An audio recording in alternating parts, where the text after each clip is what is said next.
What's up, guys? We have a Toyota Vanguard. The head is basically the head of an engine. So this is the base, this is the block. The head, kwa head you normally have the gaskets.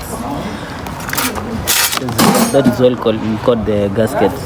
So gari iki overheats, ikichemka, probably you normally replace the gasket. Gasket inaka in between the block na the cylinder head. Alright.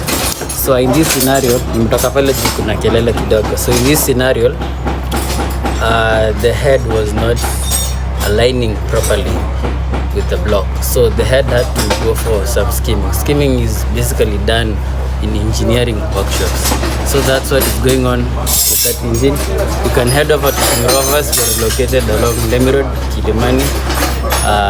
Peace out.